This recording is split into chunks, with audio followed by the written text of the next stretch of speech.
கபினி அணையில் இருந்து 29,000 கனஅடி நீர் தற்போது திறக்கப்பட்டிருக்கிறது. அண்மை செய்தி.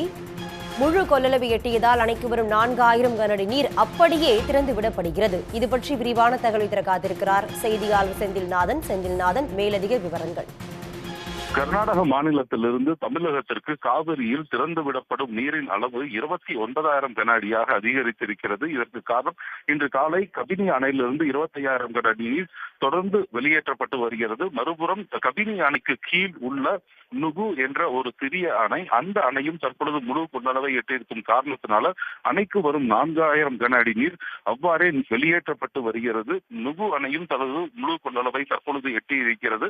இதன் காரணமாக கபினி அணையிலிருந்து 25,000 கன அடி நீரும் நுகு அணையிலிருந்து 4,000 கன அடி நீர் என ஒட்டுமொத்தமாக 29,000 கன அடி நீர் வெளியேற்றப்பட்டு வருகிறது. தொடர்ந்து கேரள மாநிலம் வயநாடுவில் அதீத கனமழை பெய்து வருகிறது. இதன் காரணமாக நாளை இந்த இரு அணைகளுக்கும் நீர்வரத்து மேலும் அதிகரிக்கலாம் என்று எதிர்பார்க்கப்படுகிறது. அவ்வாறு நீர் வரத்து அதிகரிக்கும் போது இரு அணைகளிலிருந்து வெளியேற்றப்படும் நீரின் அளவு மேலும் அதிகரிக்கும் என்று எதிர்பார்க்கப்படுகிறது.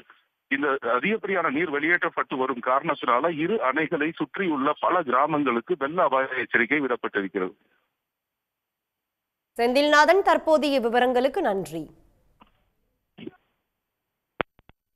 உடனுக்குடன் செய்திகளை தெரிந்து கொள்ள சன் நியூஸ் பெல் ஐகானை கிளிக் பண்ணுங்க.